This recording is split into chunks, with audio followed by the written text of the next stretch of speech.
פעם ביער הלכתי וקולם של ציפורים שמעתי וקולם של ציפורים מזמרים מזמורים. Shalom. About 100 years ago, Oscar Wilde wrote a novel, The Picture of Dorian Gray. The premise of the novel is that every sin a person does reflects in his physical attributes, in his face, in his hair, in his bodily structure. The premise of the novel was that Dorian Gray, making a pact with the devil, created another scenario where the portrait grows older instead of him. And he lives a lifelong of sin, not aging one bit because the portrait next to him continuously ages.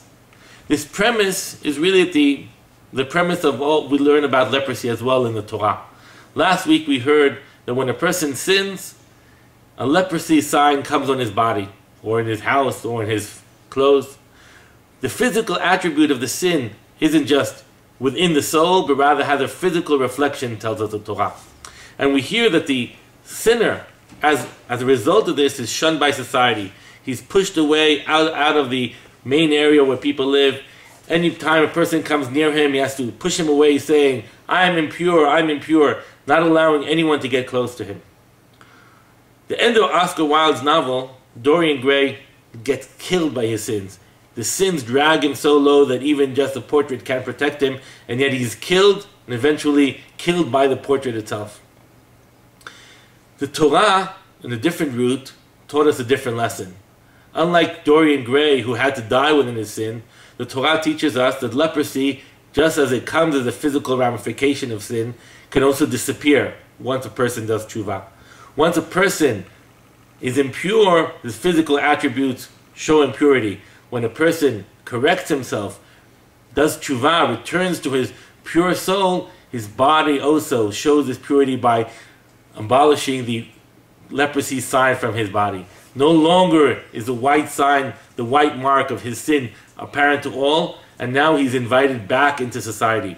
The Kohen goes towards him, leaves the society himself to help this man come back into society and not remain a leper forever.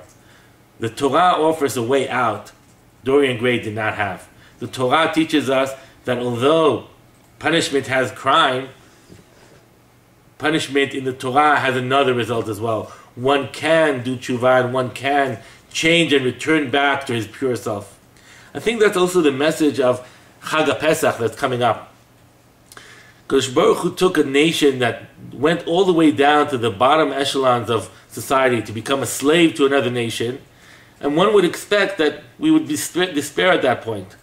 Comes Chag HaPesach and teaches us that even when we get to the lowest of the low, there's still hope. Maybe tomorrow spring will come, maybe tomorrow the winter signs, the coldness, the snow, the darkness will disappear and spring with all its glory will arrive. Maybe slavery will disappear and freedom will arrive. Maybe, and this is already up to us, maybe sin will disappear and tshuva will come. Shabbat Shalom.